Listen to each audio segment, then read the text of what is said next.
شباب صباح الخير، أخبارك؟ طبي الشنطوية. كل ما بدي أصور هذا ديك بواحد بزعجني له.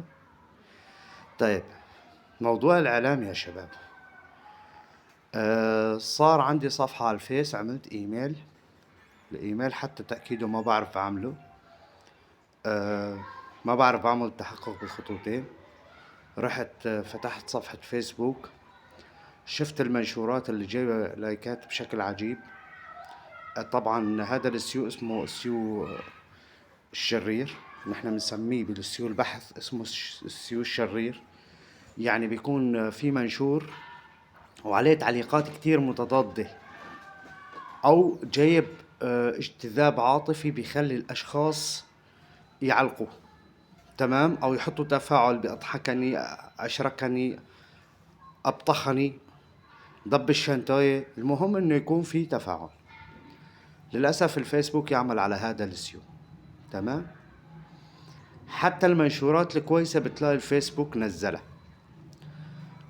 فأنا عملت حساب صفر، حطيت صورة السيد أحمد الشرع وعلم الحرية، وحطيت صورة بروفايل علم الحرية أو الجامع الأموي، شيء يجذب، تمام.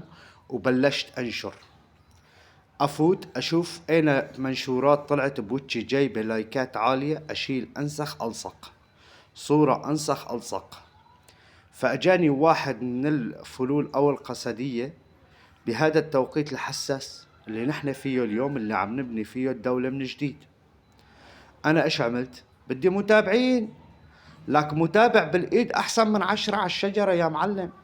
رحت أخذت فيديو مسرب لأي حدا حر ما بعرف خلفيته. يعني أنا جزء مكوع من 2025، تمام، من ثوار 2025، بس بدي متابعين. أخذت هذا المنشور، نشرته عندي، كتبت كيس الملح، جوال الملح، الكذا، نفس هلا مبدأ ترند الملح، وكل يوم في ترند شكل. نحن السوريين كل يوم ترند. يعني تخيل في سوريين على التيك توك صاروا تيك توكرية من ورا نسوانهم. أنا خليني أكون معك صريح، بدك تزعل ازعل. في نسوان، في عالم استخدمت نساء وخواتها لتطلع ترند على التيك توك، مع احترامي للجميع وهي حرية شخصية ما لي علاقة. بس للأسف هذا اللي عم بصير. فاليوم الناس صارت كلياتها إعلامية، صارت الناس كلها ناشطين، صارت الناس كلها بدون التحقق من الخبر. أنا لما بدي أنشر خبر معين بقرأ عنه نهار ونهارين، هل هذا الخبر صحيح؟ هل مفبرك؟ هل له خلفية تانية؟ هل في حدا مستفيد من وراه؟ طيب، بظل هذا الوقت اللي نحن انتصرنا فيه بني أمية، بدأوا ثوار 2025 عمل حسابات على الفيسبوك. من ثوار 2025 للفلول للقصدية، وبدأوا ينشروا منشورات بتجيب البلبلة ووجع الراس حتى للمواطن البسيط، لحد ما المواطن البسيط كره انه يكون بسوريا، او كره شيء اسمه سوريا، وكره شيء اسمه تحرير، وكره شيء اسمه الثورة، تمام. يعني ما حسنونا على ارض الواقع، اجوا يعووا علينا بالسوشيال ميديا. شباب، سوريا لنا الى يوم القيامة. الايام جاية رح يجي قرارات، تطلع قرارات، وبكرة شوفوا ما رح تحسن تعمل حساب فيسبوك إلا على صورة الهوية، تأكيد الهوية والتحقق بخطوتين. هل أنت صاحب هذا الرقم أو لا؟ بس خلوا وزارة الاتصالات هيك تركن والأمور تستتب، وتشوفوا أنتوا ساعتها، بتشوفوا شقد في حسابات رح تطير، شقد في حسابات رح تختفي.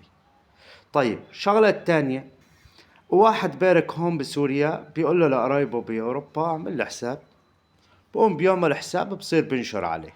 عرفت علي شلون؟ هاي الأمور كلياتها كمان رح تصير تحت المراقبة وتحت البحث. أنا عم بحكيكم ليش؟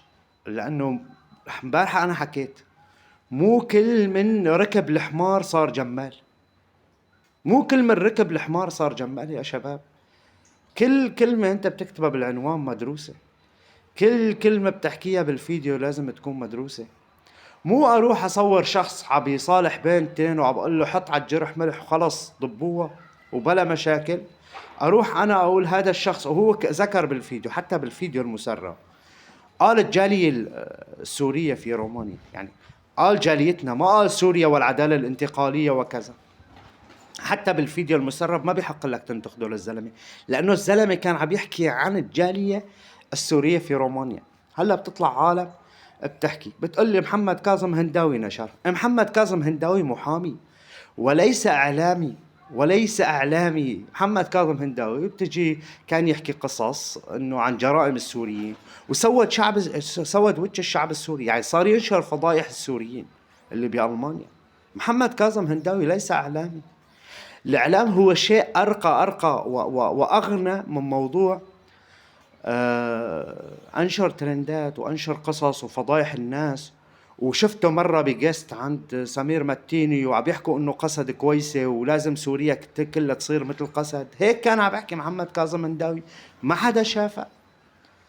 طيب ننتقد الحكومة، من حق كل مواطن ينتقد الحكومة، ومن حق كل مواطن يكتب تعليق، لكن انتوا وصلتوا لشتم الثوار بمنشور نشره واحد من الفلول، وصارت فتنة بين الثوار داخليا.